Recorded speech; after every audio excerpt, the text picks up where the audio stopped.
des douleurs, voici l'eau.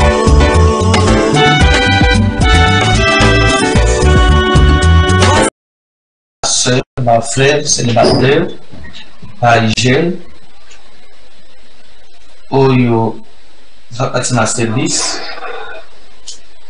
na kosenga nzamba salo grâce olanda musalo avec détermination.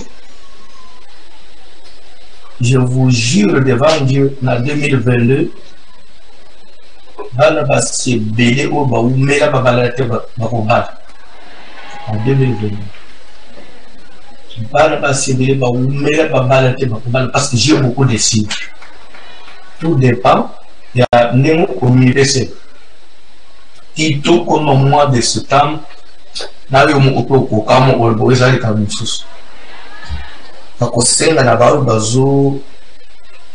service. Autant on a distraction. Il y a raison, il y a sur chaque côté, même sur chaque côté. Na salle de fils, na sima, na invité nzambe aya, acha maloba na munoko na ngai, na modiri Israël. Effectivement, il y a la salle de l'hôtel, à Pessimeka. Il allait sur la chose là, avec une divinité. Effectivement, ils n'avaient pas eu, parce qu'il y avait l'hôtel. Et l'hôtel avait été dressé en son nom. Et le sacrifice va passer le PC dans Congo et en Zambie. C'est quoi Zambaye? Et le Zambaye, au lieu à Tchamaloba, au Balama Modi, à Ibisi Balam, tu ne maudiras pas ce peuple parce qu'il est béni. Au contraire, il faut bénir. Les Balak, on a Balam, besoin de problème. Balak va nous tomber. On a la bénédiction au Modi de Bangouna Langa. Donc Nini et ça là qui pont entre Balama et Nzambe, c'était l'hôtel.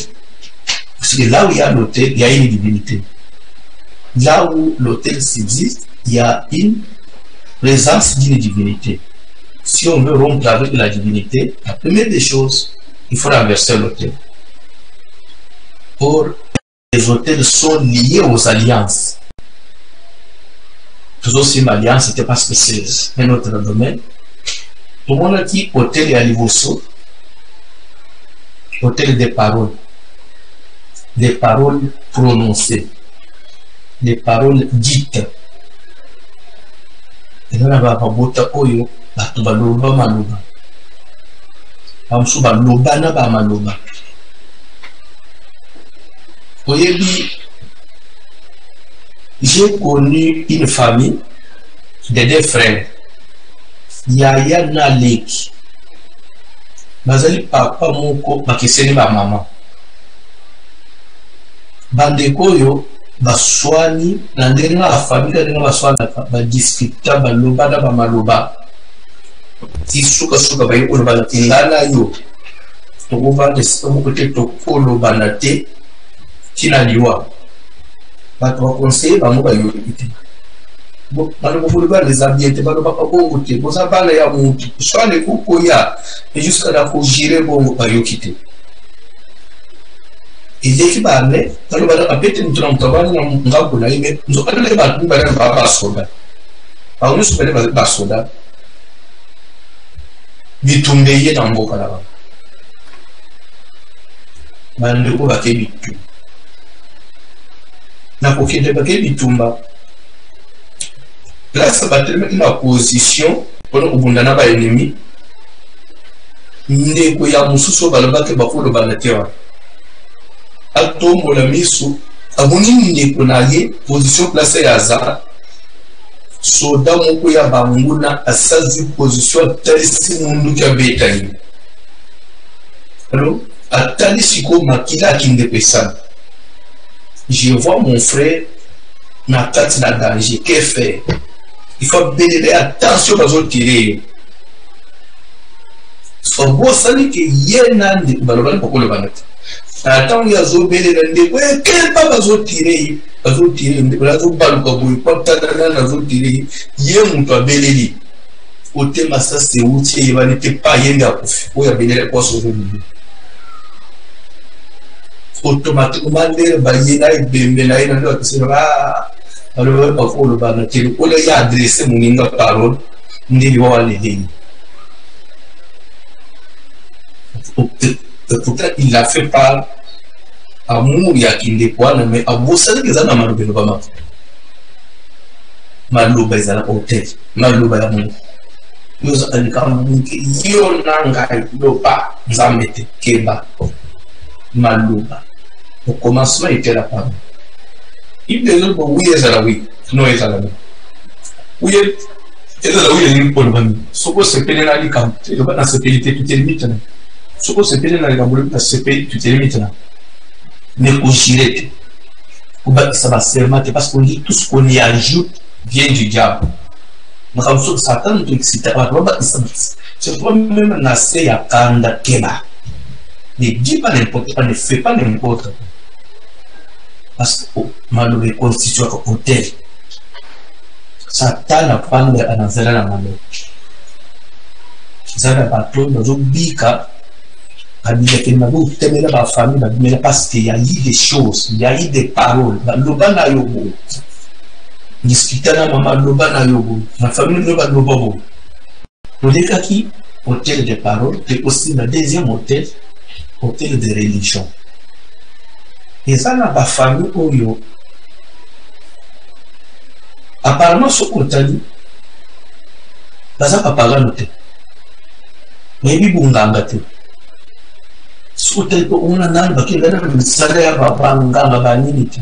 On va s'en surtout ça la religion, surtout la Tanzanie, mais pas à Mozambique. Ce qui est dans le monde, le diable a investi à 95% aujourd'hui, c'est dans les religions. C'est dans les soi-disant églises. Parce que le diable sait que dans l'ère de la mondialisation, il est malpropre. On est civilisé, on est un petit peu soit on pas tanga parce que on moi maman on a pas pensé maman pas c'était la bande de la solité ça gêne parce que on makambo ça un peu moderne ça nous sommes le diable à balusika on dit l'ange des ténèbres c'est déguisé en ange de lumière. Satan a tourné dans l'église, Satan a s'investi dans l'église parce que dans un même sous la bande qui dans un il va ça son ensemble à cause yani ba mso à cause de la gloire parce que la gloire mi on soit les bongo on soit on sous a joie vie grâce à moninga alinga comme le collecteur de la yexeno pour comme on devait dominer wan ana bakisi so on comme il faut ça là bon il pas mi petit tant sous moninga a bien ta pas bongo il pas mi petit c'est fait le ba ça là c'est tout dans mon paradis parce qu'il faut pas monter par l'église à moulin. Il peut payer, il peut payer. Et puis là, ils ont envahi les ténèbres, ils ont embrassé le diable. Mais nous connaissons la Bible, il faut éprouver les esprits pour savoir qui sont les dieux. Tout le monde regarde c'est la mort. Tu vas enterrer ta vie et toi-même l'avenir de tes enfants. Mais au nom de la vie, il y a religion. Ne soyez pas fanatiques de religion, ne soyez pas des religieux, mais cherchons à être chrétiens. Un chrétien, c'est quelqu'un qui cherche à être renouvelé chaque jour, à être transformé chaque jour. C'est quelqu'un qui cherche à vérifier, chaque jour examiner les Écritures. Est-ce que place au tac? Dans le niveau de ton est-ce que ça n'est pas ton est-ce que côté toujours que des aïeux? Est-ce que nous sommes toujours dans les mots? On y peut indemnité. Est-ce qu'il y a dans un vélo? Là où ils ont seulement. Ou doctrine, ou tout ça, il y a un autre commune en Moscou. Est-ce que ça a créé un mousse? Ah là, il est facile de comprendre. Non, non, non. J'aime ça quand tu penses. Il faut faire très attention. Parce que les lois dans beaucoup de bisous, c'est difficile. Ce que on aime ça dans un verre dans le bouton. Mais avec le Saint-Esprit, il va vous aider. Certaines religions dépassent seulement leur origine, leur vraiment. Ils ont la religion de côté parce qu'il y a des religions qui sont fondées sur l'idolâtrie, ils ont fondé sur les ténèbres, ils ont fondé au but des hommes que je sais que là où tu es, là où tu demeures, et le trône du diable. Il y a des églises où le trône du diable demeure à Satan. Pour le moment, on n'a pas coaché mon côté parce que c'est l'église. La famille est bénie, autant la vie qu'on a fait, à Kababa vie à Bana Boum. C'est pas là pour y battre. Vie à Bana et Piraka, origine nango na baboti. Bah, tu vois, on a un simple parce que le yenge zasi qu'on a mouti. Calculé, on peut être brave. Azo botana mute, akutani na nzambe, na yokani, na umibale, ke na ozala nzambe na yo, yo pe ozala mwana na ngai, tina postérité na yo. Au nom d'une religion, au nom d'une croyance, où Abraham bazala ou pas dans nzambe, Abraham a vanni toute sa postérité et pas dans nzambe. Au nom d'une croyance, ça va parler na yo, va poteka toute une génération. Parce que va parler na la communauté bo. Naza Pabou. Calculé, Lélo Naza pasteur. Nakati ya communauté asika. Naboti bana nangai attaqué pasteur. Nazo me mabanguka na lokolo ya évangile nazo kenda na. Bah je match. Calculé maintenant. Ce que va dire que na mweza mabe. Avenir bana na mapesa. Vous avez fait mabe. Parce qu'ils sont banani c'est ça. Ndenge moko na ba famille tout. C'est facile à comprendre. Mon am amondo yiki. Peut-être l'élo au commune au centre de la place en sous. Mon jeu va être original.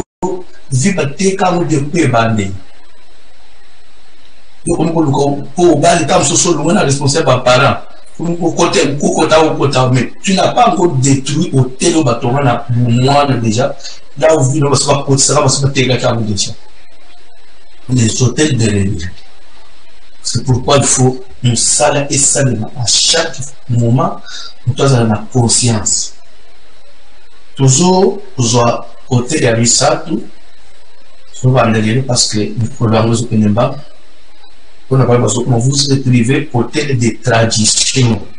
Entre parenthèses, coutumes. Côté des coutumes ou traditions. Et je vais expliquer c'est quoi la coutume, c'est quoi la tradition. Donc, Papa John a autant de sa Bible.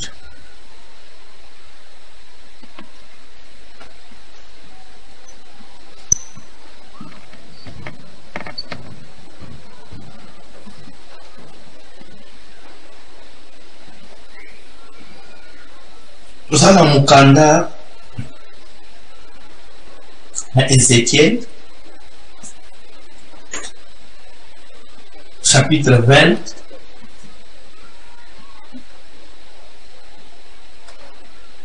versets 17 à 19.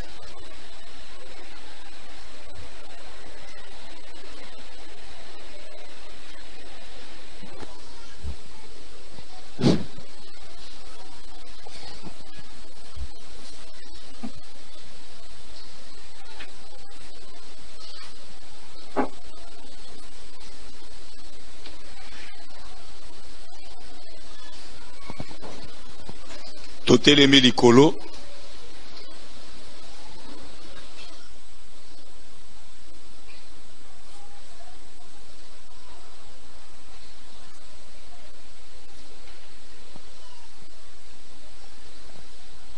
Ézéchiel chapitre 20,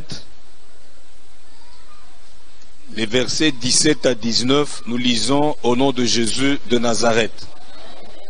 Nous lisons au nom de Jésus de Nazareth.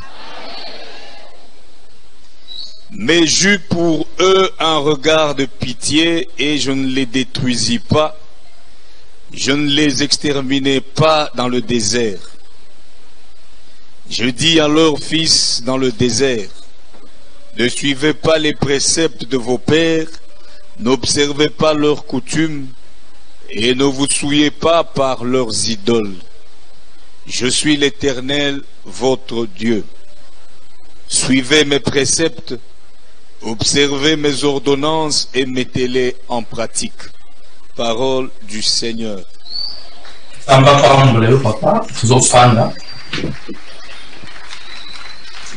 Ce qu'on a dit bien, verset Batangi, Bible les autres babou. On les a prophéties à Ézéchiel, à zone de colonne à Israël. Nzamba lui interpellé le Bolota na Israël. Ezekiel yebisaba. Bakanis. Na yokela kabango mawa. Na kati na yusobe. Bien bazo teji. Na lebaki na kuboma binote. La condition. Botika kolanda. Ba précepte.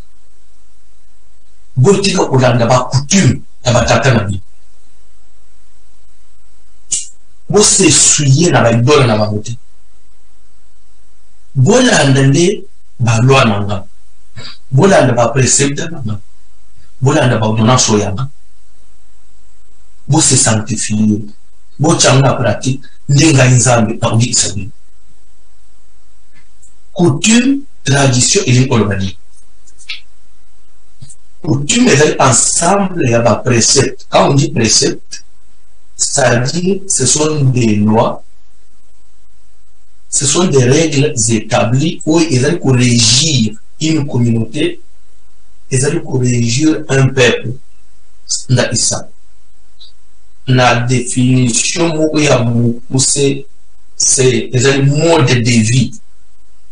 C'est un mode de vie. C'est un système de vie établi. Et nous lien de bateau de bikaka. L'idée qu'il y a la différence entre un peuple et un peuple moussous. La peut-être ça on a pas fait ça vous comprendre. Ndaki ça. Au bande qui peut yo kakala. Les atubazo kola. Biloko na ezoke de la pour diminuer. Et Dieu diminué à cause de ma camourie balée. Je dirais même misac. L'explication on va obtenir que c'est la raison qui fait qu'il diminue. Par les athlètes, toujours que les autres, même dans la famille, les autres, ils ont moins d'anga à moi. Koye l'anga ils m'oublient à école au c'est ça le local. Koye l'anga m'oublient à école au côté. Le peu moins d'anga m'oublient, koye l'anga moi c'est école au côté.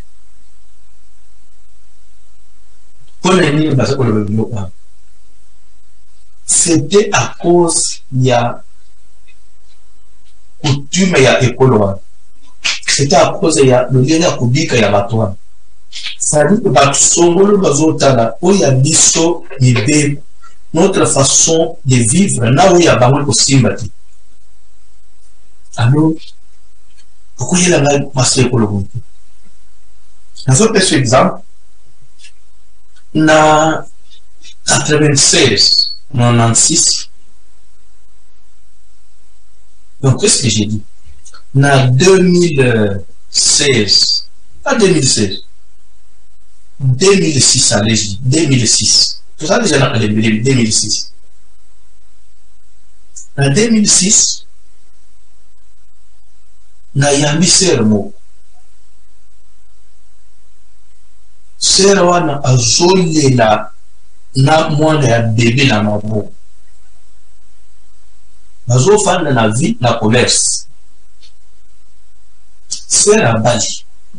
Mobali azosala na fonction publique na place moko bien azakata. Asana mbongo beni. Na bien sera zuizeni kobota ya liboso. Sera bengisi mama oya be abota ye mama na ye asa ina libala te mama na pasa kumukole makasita asera mwana liboso pa mama ya ay benga isi koyo ma bebe mama ye leti ayeko kusunga mwana na ye na wale mwana boti. Alors qu'est-ce qui s'est passé? Okomona Mama zananda azobongisa mwa koko na ye azosunga mwana le ya mwasi mais soki bokilo aye mobali ya mwana oti musala ba servir bokilo azaki na ye paye batili ye biere na ye azolia na biere na mesa mwana mama bokilo paye na verre na ni bokilo papa na pena koche mama yo pona vite mama pe atie verre.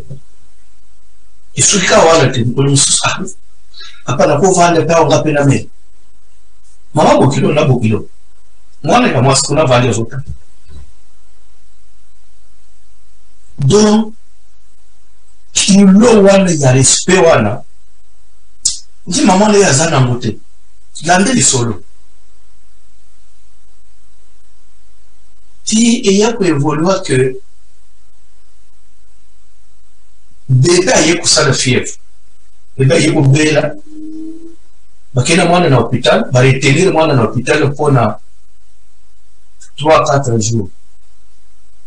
Maman ya boti fatika na mwana na hôpital. Mama bokilo fazonga ananda. Lamba difa yena kama. Lepe bokilo tumusala asiribire.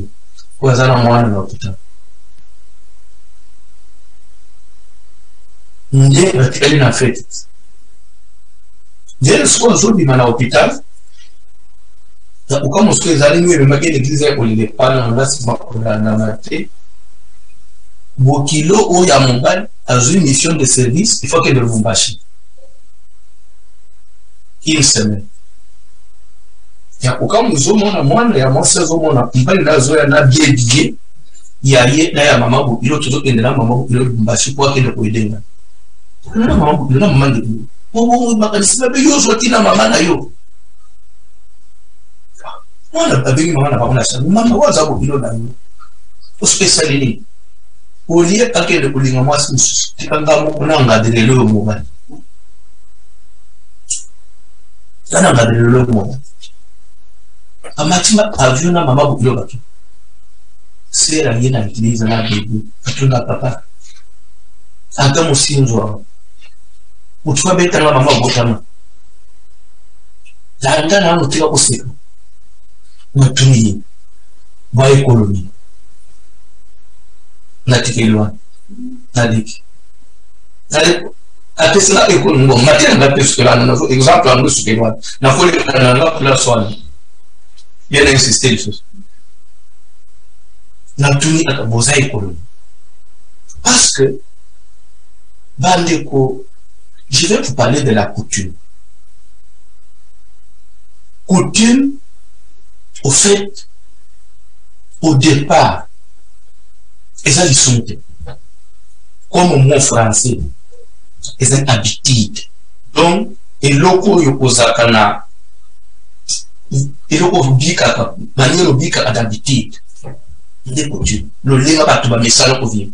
C'est ça coutume. Mais coutume, ils ont comme un béca. Parce qu'il faut que le voyez que même la Bible des autres que Jésus les a commis na Jérusalem.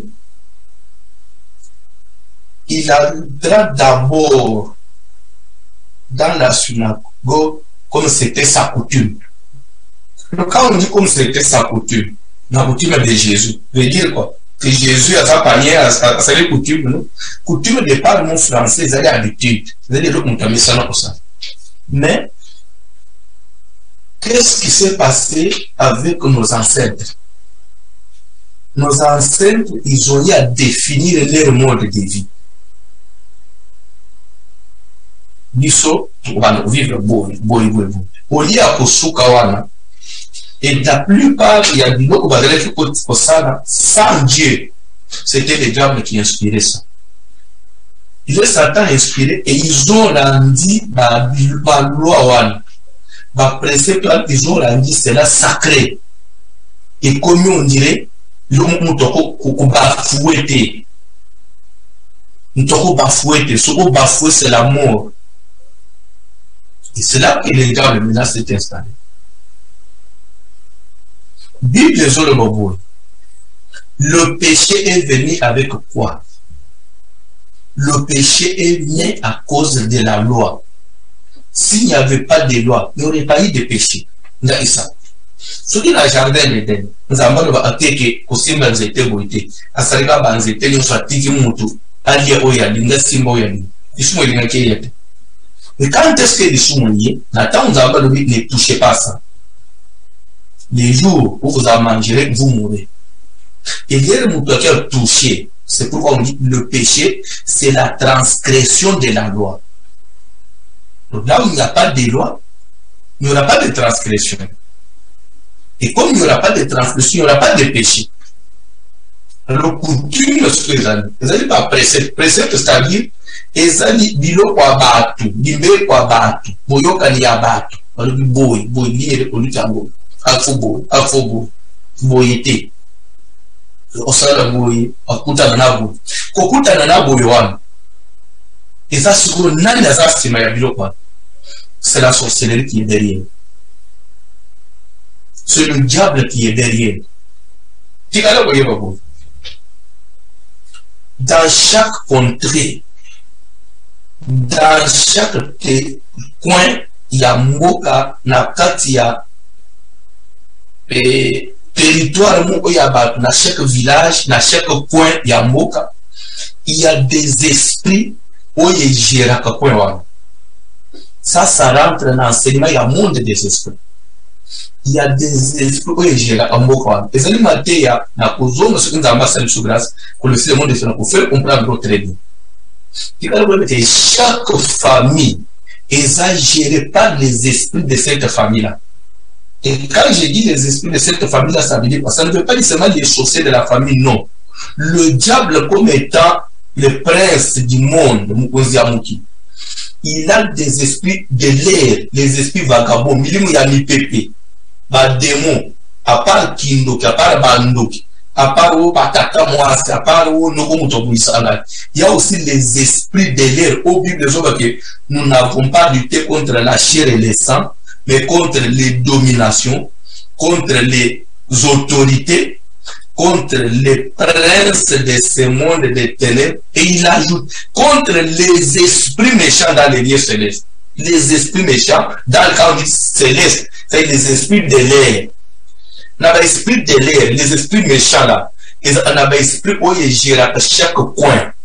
Ils ont l'esprit à village, ils ont l'esprit à avenue, ils ont l'esprit à quartier. Donc, Congo, na démon où il gère à Congo, et pas Satan. Il y a des esprits spécialisés pour gérer Congo, pour gérer d'après leurs coutumes, d'après leurs préceptes. Et dans le démon, il y a Satan qui gère à Baloub. Et dans le démon, il gère à Bangan. Et dans le démon, il gère à Basoïne. Et chez le diable, il y a des esprits comme ça. Toujours, nous avons un niveau à mi-pépé, les esprits de l'air, où il gère. Toujours, il y a un niveau à Mabélé. Il y a ce qu'on appelle les esprits des eaux. Il y a mal. Et chaque coin, d'après, et belé nombre, il y a des rivières, il y a des lacs, il y a des mailles, il y a des esprits des eaux. Oui, j'ai rappelé à toi. Il y a des esprits des forêts, et parmi les esprits des forêts, nous avons les esprits des animaux. Oui, j'ai à chaque point. Nous avons un abatum sous, nous avons ça. Ce cas siliki, comme on dit, nyama. C'est par rapport aux esprits. Oui, il y a pas quoi où baouta. Donc, nous avons tendance à dire, il y a pousse, nous avons bunda, c'est comme si vous bunda na lion. Santé moi, c'est ce cas à Tomboki. Ce sont des esprits. Et j'ai à part ça, l'année de l'eau, toujours au côté, ils ont toujours au ce qu'on n'a pas esprit humain. Ils ont l'esprit à ma coco, ou à Koufa, l'esprit à ma revenant, et j'ai chaque bateau, selon ligne là-bas. C'est comme ça que coutume et agissaka à passer la gestion de l'esprit. Gestion de l'esprit. Nous avons un exemple. Mkolomoko, Jésus a zokota na Gadara. Moko babengi Gadara, chez les Gadaraniens. Jésus a zo bimana Gadara mboka wana ezali au bord ya Mali. Jésus a zo bimana boîte. Akiti na libongo na mboka wana l'État zo bimaka na boîte nous allons libongo ça peut mener dans ce métier et dans ce métier azomona quelqu'un qui sort de ce métier mutuana rempli de mauvais esprits mutuana mbalamuka bali kungama qu'y a-t-il entre toi et nous Jésus-Christ fils du Dieu très haut es-tu venu pour nous perdre, s'il vous plaît? La dame a été placée. Jésus ou tu vois, Jésus ou tu n'as pas bon sous. Azokat sebal. La boîte. Au qui a boîte termine à ibo, Jésus zo bima na boîte ma kolona nyati kama mabele ya kadara. Ne wana zo tana cimetière ba ozo kwa attaquer Jésus. Mbang. Jésus-Christ, fils du Dieu très haut, qui a-t-il entre toi et nous? Es-tu venu pour nous perdre? Il dit, es-tu venu pour nous perdre? Venu où? Est-ce que venu dans le monde? Non. Venu dans Mboka Nabiso. Oye na kadara osaleni. Oye na kadara pour nous troubler. Donc ça dit que l'esprit veut réagir, les amis, esprit à villageois. Pour la banque, ça d'accord, t'es dit, soit contre un mot. Donc, présence, il y a Yesu Nagadara, c'est troubler les esprits à Gada. Ne va pas attaquer Jésus. Au lieu de troubler les esprits, il y a eu pas, ou il faut qu'il n'y ait pas tout. Ou comme il y a eu sous. Il y a Yesu Nagadara, ou comme il y a Nagadara. Ne va pas Bible de Jésus a pas dit pour menacer. Taisez-vous, vous libérez mon tour. Après, il y a ce jour là-bas. Quel est ton nom? Je vais expliquer une chose. Dans le domaine de la délivrance, j'ai dit aux serviteurs de Dieu, il ne faut pas trop engager des débats et des discussions avec les démons. Ce n'est pas autorisé. Yodan. Fanda vous le passez la ligne. Ou ce n'est pas l'idée. Si on l'avait fait, c'était des erreurs. On doit corriger. Des mots, peut-être, on peut demander, Yodan, on se limite là, mais d'effacer, il faut chasser les démons. Il n'a pas besoin, il y a historique comme il y a des mots, parce que le diable était menteur. Tout ce qu'il va te dire, ne crois pas qu'il y aura que des vérités. Satan haute ça va te confuser. Je risque d'ouvrir beaucoup de choses, maintenant, il faut la parenthèse.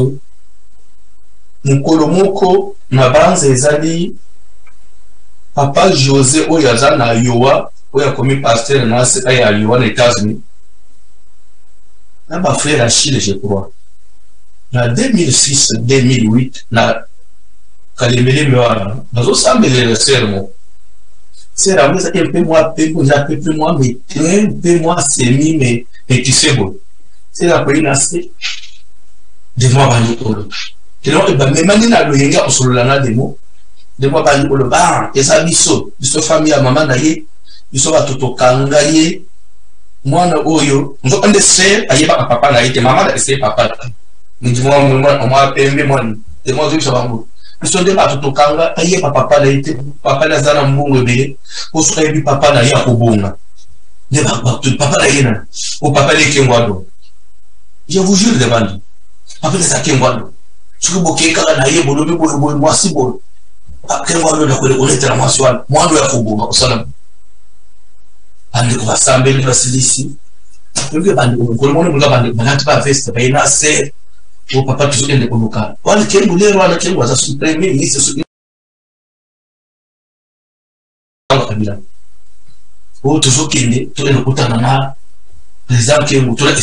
un des mois de soupe qui tu vas récupérer moi le vieux pour les minéraux. Et tu vas frère. Nana le droit des mots. Des mots d'attribuer aux autres. Ok, des mots battent et vous c'est pas facile. Vous pesquez. Oui, vous mais le vino qu'on a. Mais quoi ça va voilà non papa yo ça comme vraiment tout ça mais c'est rôle pas des mots pas seul avec précision. Je vous ai parlé de la suite. La catégorie du solo, mais on va comment ça va me coller. Là, c'est après l'église, on dit que avant la salle, comment maman ça me c'est-à-dire, pourquoi vous se confiez dans Satan? Satan peut diviser famille, démon peut diviser famille. Démon, vous savez, il y en a là, il dort. Là, Jérémie. Première église est là, là, il dort, on a atteint le église est passée. Il y en a là, on a voici l'homme. Ce qu'on nous donne dans le bureau pour avoir des mots, c'est pourquoi il ne faut pas toujours avoir confiance quand vous priez pour quelqu'un. Non. Témoignage, il y a surtout aux gens Satan. Il faut prendre avec toujours réserve. Toujours continuer. Jésus a dit qui est Yonan. Mon nom est légion car nous sommes plusieurs. Et c'est limité. Il y a un enseignement là-bas. Légion plusieurs. Et il dit qu'on le valide. Légion n'a parce qu'Israël est déjà colonisé chez les Romains. N'attend y a pas Romain. L'armée romaine, quand on parle d'une légion, ça veut dire qu'ils ont 6000 soldats. C'est ça la légion, on fait de 6000 soldats. On a 6000 soldats, on a 3000 soldats à pied, 3000 cavaliers. 3000 bazana à cheval, 3000 nama, c'est ce qu'on appelait légion. Ça fait 6000. C'est-à-dire c'était au nombre de au total ça 6000 démons parce que les gens étaient construits de 3000 cavaliers 3000 soldats qui faisaient 6000 n'attention aucun pendant dans la recherche démons que mon nom est légion ça veut dire que cet homme avait 6000 démons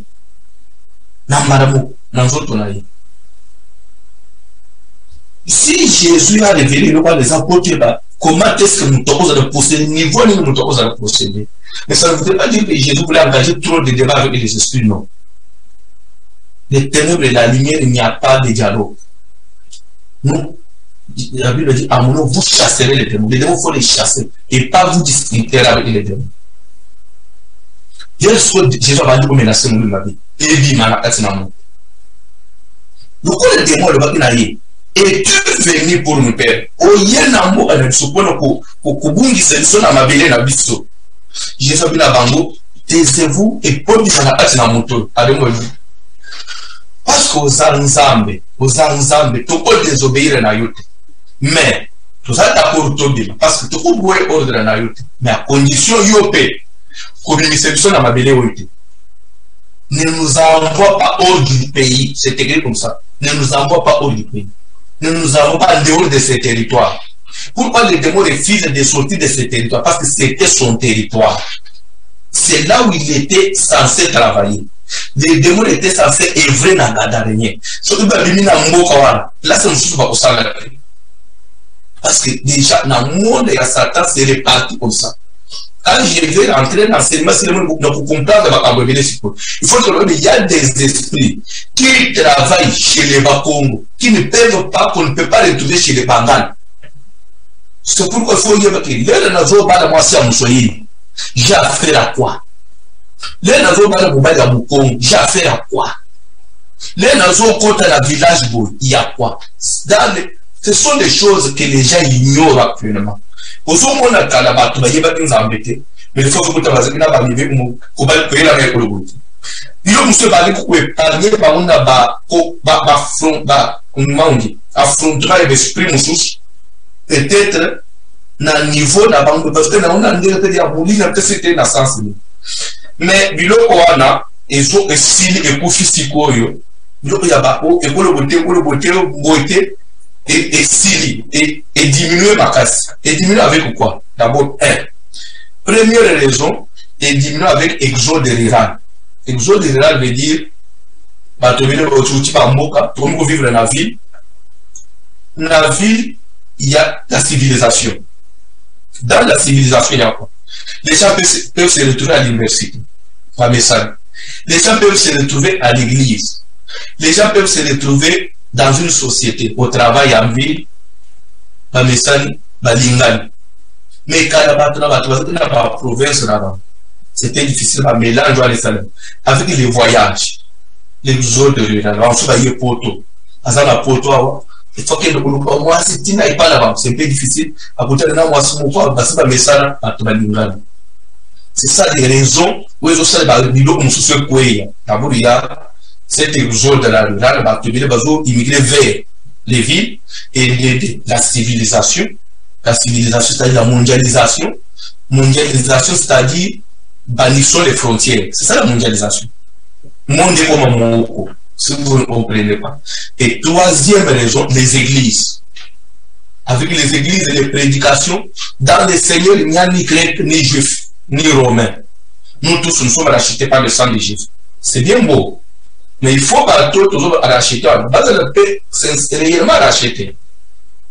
Mais ce qui a côté l'église, ils sont tout le monde rachetés par le sang de Jésus. Mais il n'est pas à nous délibérer.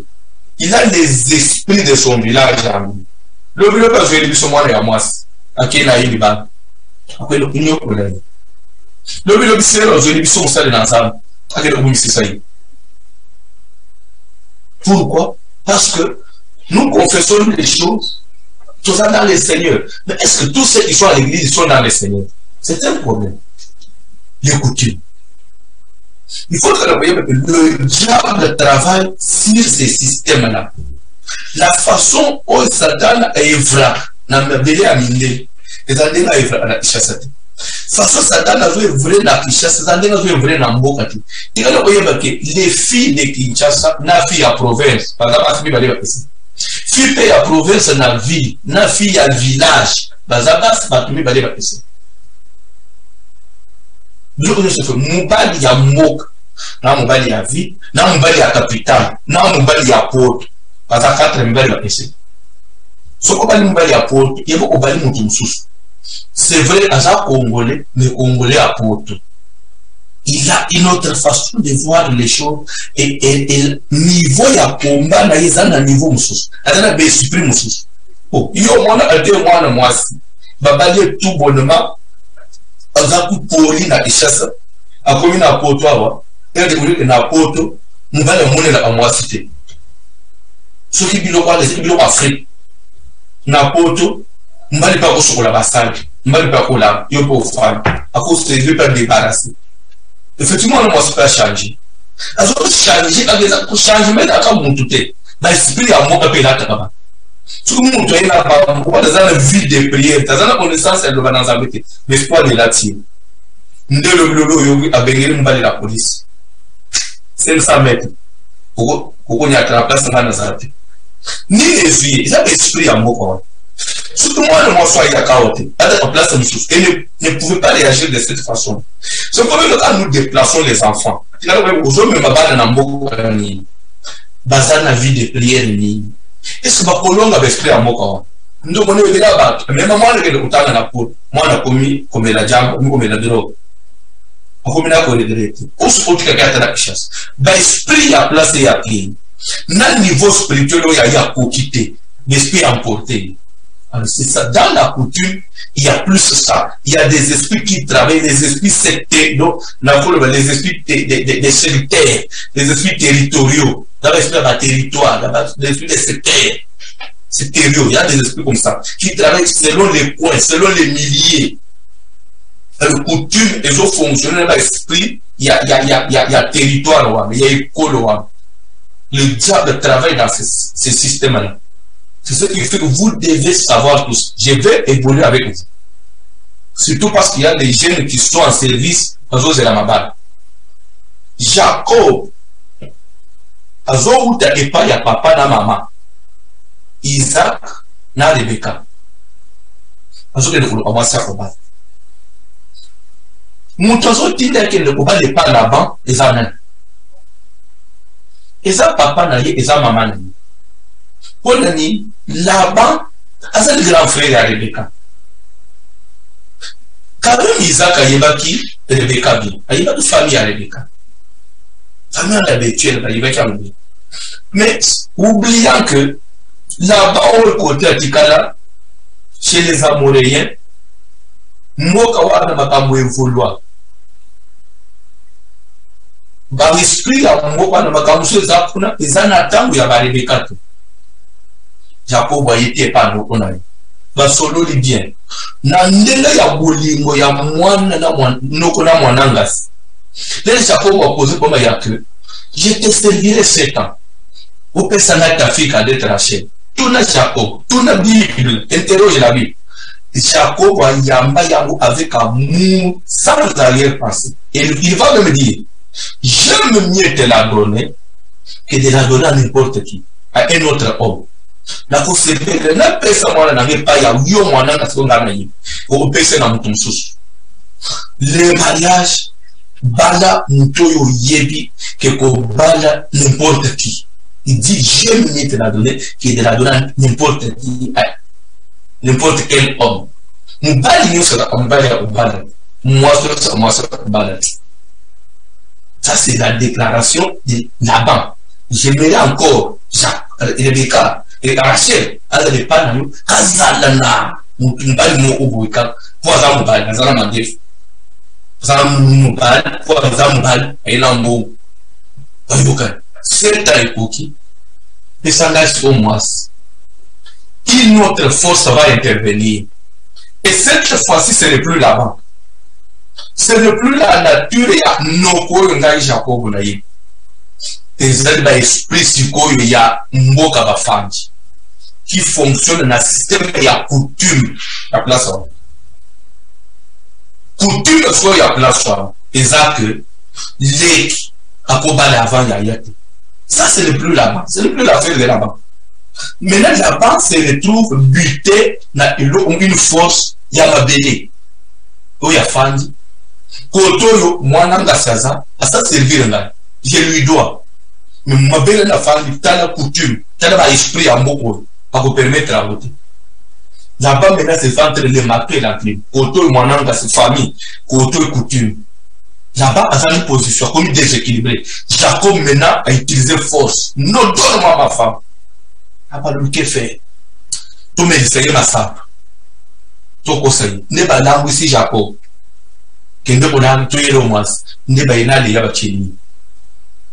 Et c'est le piège à la banque. Il dit bien, ce n'est point la coutume enseigner. Il dit bien enseigner. Comme vous dites que si c'est en dehors de ce lié, ça peut se faire. Mais par rapport à ici, lié. Donc la coutume est liée à l'endroit. Coutume est liée à l'origine de la coutume est liée à la village. Coutume est liée à la famille. C'est ça la coutume. C'est pourquoi nous parlons des préceptes et les lois de nos pères. Coutume, ça vient des origines déjà, l'ancêtre et c'est dans le sang. Dans le sang, comment? Parce que les esprits ne sont pas, l'esprit de la cabane, l'esprit de la à partir de la maquina. Ils vous reconnaissent. Pourquoi qu'ils ne n'ont pas trop? Et les esprits vont te réclamer à partir du sang. Parce qu'ils connaissent. Parce que la code de la maquina, Bazana Aden na yo. Si tu veux pas ben Aden non na il va ozoyo. Ndo ozomona amelisi mwana masanga ba yeye ya asuka na to seneya. Non, qu'est-ce que tu m'as fait? Ce n'est pas bon. C'est ce que dit la loi ya mboka yo yekobana. Jacob on juste ah oui, c'est vrai. Na yoko kweye na mabele oyo. Ezana mibeko na ya. Keba. Tu sors de quelle famille? Il faut bien connaître tes origines. Il faut bien connaître les fonctionnements de chez vous. Vous fonctionnez comment chez vous? Et ça, n'a pas coutume, libana, ils ont un problème. C'est-à-dire que, bota, bala, atobalité, et papa parent, ils ont un problème. Il y a quand même moi, l'essentiel. C'est-à-dire qu'il y a des coutumes comme ça. C'est-à-dire qu'il tout la babo, tu vois, d'autres ou pas d'autres. Les balles pas l'essentiel. Nous, on ne peut pas parce que des fois, la famille n'a pas de bail, il y a un peu de côté n'a pas parlé. Pas ça, tu es de côté. Vous ne pouvez pas parler de votre publicité. Ça t'a été meilleur, donc, c'est à moi de se faire au balai. C'est-à-dire que la coutume, la culture de la banque, elle n'a pas les athées. Je suis devant Dieu. C'est entre nous. Et là, ma serviteur est mêlé dans les mêlés. Ma serviteur est mêlé dans les mêlés. En soi, comment ma pasteur, ma bima. Nakuta ba una basina ba le mikolo. La présentation à Salati. Là, tu vas, beaucoup de serviteurs est mêlé. Au côté, ni à soi, non, tu n'as pas sauté. Dans le comité là, mais pourquoi nous sommes là? Vous êtes là, tu m'as beaucoup. Non, stop. Il faut tout que les dossiers de facture. Aujourd'hui, on a besoin de la famille, besoin de retourner au sein de la facture de Toba. On est libre. Ils n'ont pas parlé de tout, on est libre. Il faut tout ce qui est non. Il faut tout ce qui est Bible des lobbies. Il faut accorder mon salaire. Il faut tout ce qui est tout ça. Il faut tout ce qui est. Il y a des coutumes comme ça. Il y a ça dans la coutume à vous. Moi, c'est Zobunda, na social, à honorer les âmes. Mais t'as d'abord la famille à outil. Et le roi des âmes n'a poité. C'est-à-dire que, pour le colonga yambo, c'est un combat. Il faut nous casser, mais pour casser dans le loana. Nous avons besoin de la principe à mariage. Parce qu'à Yesu et pas à Yesu. Et pas de ce nous permettre de faire le bobo, de faire de la mobile à honorer à Yeti. Pour le vous à l'écolo. Mais pour le thé à outil, parce qu'il parle plus de l'opalité. Les esprits là-bas, quand ouverture, pour pas au moyen de gérer ma vie à nous n'allons pas laisser l'accès au diable. On ne va pas laisser l'accès au diable. Il faut tout cas pour toi. Tout ça, ce sont des hôtels. Ce sont des hôtels. Et les gens de ma famille, ça va vous faire cet exemple, c'est la vie pour les laquais. Mon gars, il n'a pas voyagé dans maman bouteille. À quel moment? Maman, a un peu de problème. Mais il n'a pas coutume sous. Mais c'est la mort. D'abord, il y a un kilo, il y a un kilo dans la famille. Au Otananda, quoi, tu vas dire, tout ça, c'est pas un Congo. Maman, mon Congo, c'est ça le zip. C'est même un bouclage. Vous avez un Ngumbani. Un Ngumbani, un Ngumbi, mon Congo, boye. Il faut beaucoup de cannes. Mais côté, mon sous, pour mon amour des autres, il m'a gagné. Un mot comme sous ces autres. Il y a un problème. Il y a de ce point-là, une fois yom bad, aussi systémique, il y a moi sur nos zone. C'est la mort. Soit vous allez perdre la femme qui est à la maison. Mais ça n'a pas coutume. Au Yozokuta, parce que j'ai foutu la part de Moko, quand on a parcouru la vie à Pichassa. Au lieu de parler, moi, si il y a des bossos, des grandes sœurs. Il avait un peu de moyens.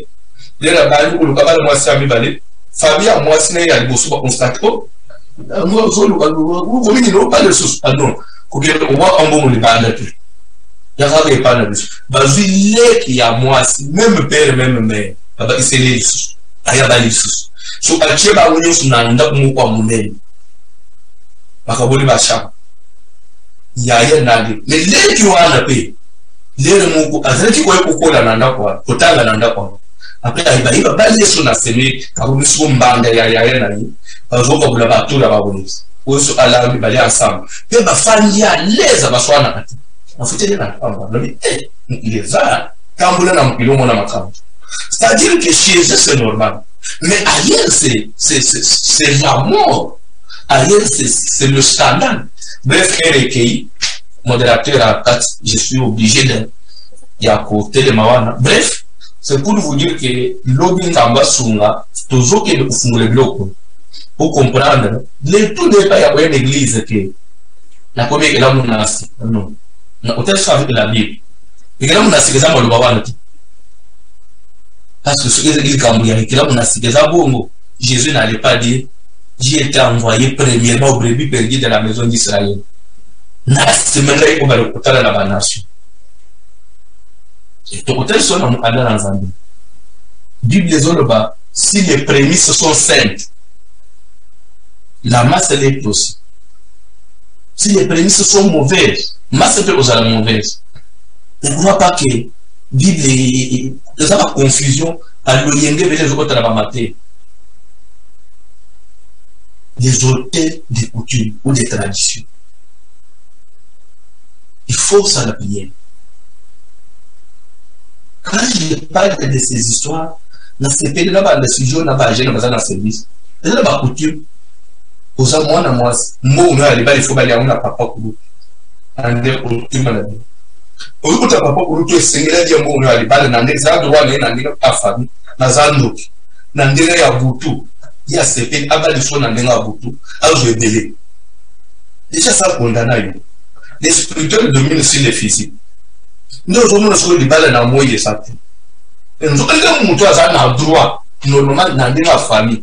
parce que zo mona même na Israël les Ruth na Moabite ayaki faut pas parler parce que mon a droit de rachat sur lui na coutume que il y a des avoir droit de rachat même dans ma famille il y a droit de dot mon a droit ya kulia dot mon toit n'est spirituellement il y a des années qui mon faut fumuler la mariage mais ce pas là nous na ndema buto balisé pas Satan azikon c'est fini bloquer nous la mode au cause de moi si gentil aux hommes toujours pour comprendre il faut comprendre le bloc de délivrance pour casser les balles spirituelles pour connaître ce pouvoir et en toi pour oser le soir libre c'est pour dire si le Christ vous a franchi vous serez réellement libre.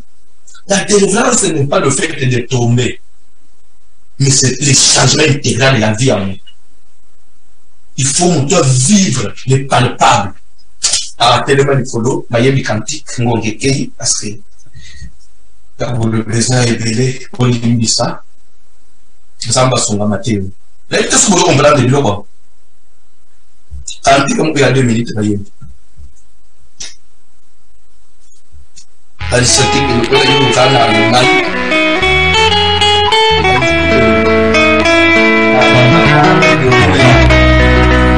ya pas mal.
La passage va dans l'émission de Ézéchiel, ndamba zolo bake na yebisa kibana na bango. Ola na ba précepte na ba coutume ya batata ya ba famille na bintu ya batata na bintu. Parce que Napoléon de Blokwana et dans net bozo to ça ba idole na bango parce que derrière ça il y a des divinités, il y a des démons. Au contraire, boto ça malobananga. Ola na ba précepte ya nga inzambe. Ndela kubundela bino. Nous sommes à la prière. Puissance, nous sommes coutume. Force, nous sommes tradition. Nous devons agir. Nous devons agir dans la catégorie. Nous devons agir dans la coutume. Force, la famille. La loi et la coutume. Nous devons agir dans la catégorie. Nous devons agir dans la catégorie. Nous devons combattre la puissance et la coutume dans le sang. force nyonso ya molimo ereklamaka ezaka présenter na makila moto ekenge kopelisa misala ya molimo kombo na yesu masiya yawe nazobelela moto na bozambe kati na makila nanga force nyonso ya kutimanga makanga ekonalakanga ezokena kopela moto na kombo na yesu na kati na makila moto ezopela moto ezotraverse au nom de Jésus, au nom de Jésus, au nom de Jésus,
une chose. Dans la Bible, on a dit qu'on médite. Jésus au Nzambé n'a pas qu'à signer. Azana Gadara, bah des mots basés sur ce qui ne nous envoie pas hors du pays. Jésus pas besoin de oui. Parce que beaucoup de pas pour ça. Pas pour ça dans mboka wana. Dès bah des mots pas pour ça va zindi na mal, pas pour. Dès bah pour ça va ouf. Vous voyez les démons sont morts. Tangoulou ne va pas. Bah démons va très très dans mboka wana. Pourquoi Jésus a oublié ça dans mboka wana? Pourquoi Andimika ça dans mboka wana? Pourquoi il a exaucé cette demande là? Ce n'est pas que Jésus avait exaucé la demande des démons. Mais ça travaille dans les principes. Ce qu'on a dit à tel notre ère n'est pas encore venue. C'est comme pour dire que Jésus il est venu brutaliser les choses. Parce que nous vivons les temps des quand on dit temps des nations, il y a un temps où ils ont accordé à Satan. Le diable a un temps où il a accordé après le temps où alors le diable il travaille encore dans le temps. Alors Jésus a eu un temps où il a Satan, mais étant maître, il doit libérer Batonaye, même si c'est le temps du diable. Ce qui fait que il a libéré Amanaye, mais pour les démons, il y a un territoire mais du moins il a arraché Amanaye. Comme vous dites que les démons ont un territoire qui est là. Dans la besoin de la prière. L'esprit a famille, où il a un l'esprit a famille, il a à tous les choses dans la peau. L'esprit a famille, il a école, il a village, il a coco, qui ne peut menacer l'esprit. Il a vie, il a son amour, il a lâché. Au nom de Jésus,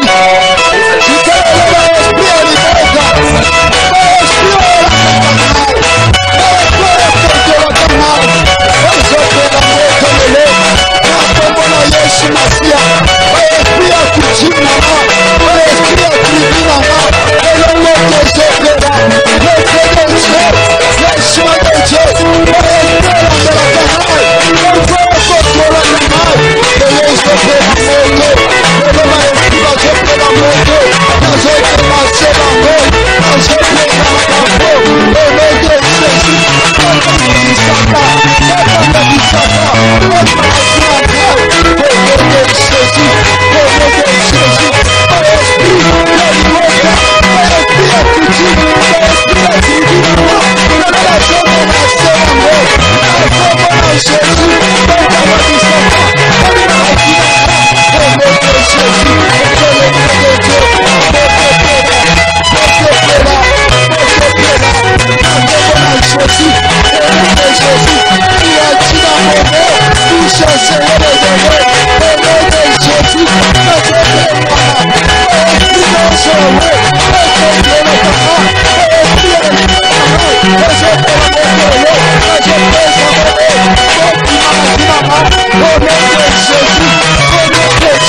Tuna pourquoi Rachel a kufa na nzela na porte ya Bethlehem Efrata akota na Bethlehem te. Bauti na mobali na ye musika chez les Amoréens. Ti bakomi kaka azape na zeli bakomi na porte ya Efrata parce azeli bandi. Mwana mwaso azomata pona kubota mwana na mimi ya kufa. Est-ce que Rachel était à l'âge de mourir? Pourquoi Dieu pouvait laisser Rachel mourir pendant qu'il savait que ce que Rachel a pu faire aujourd'hui, ça montrait à Jacob? Pourquoi Rachel? Oui, Rachel a fait la raison. Rachel est morte pour des raisons. C'est pourquoi l'objet n'a coûté à mémoire mille.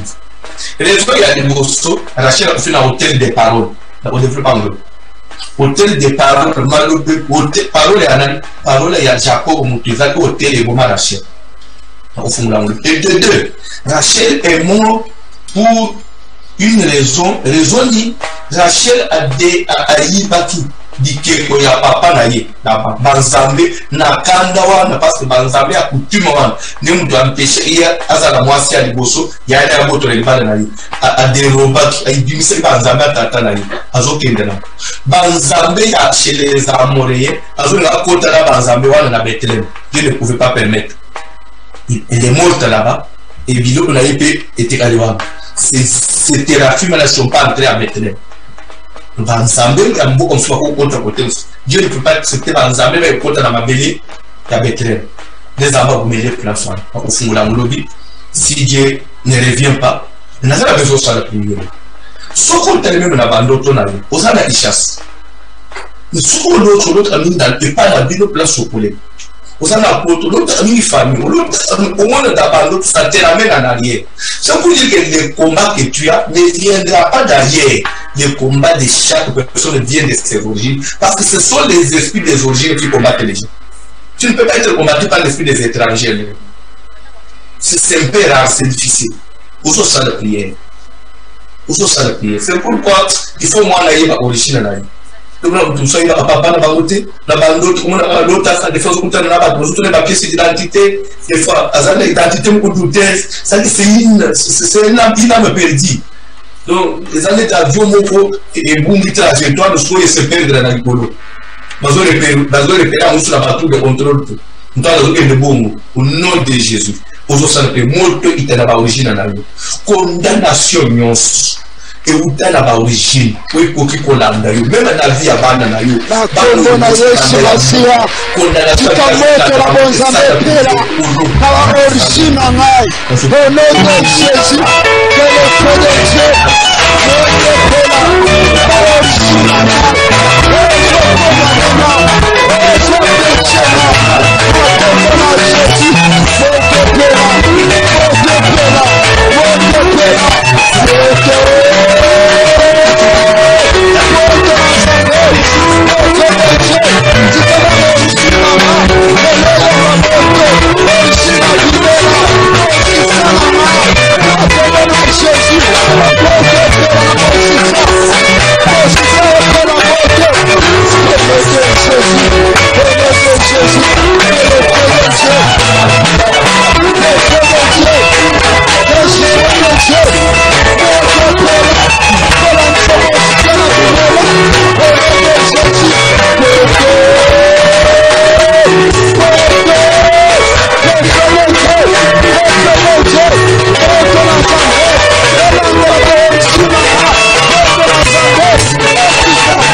ozosimba ofranda moko.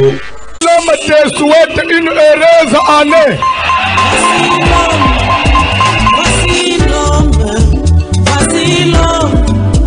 Voici l'homme des douleurs. Voici l'homme. L'homme te souhaite une heureuse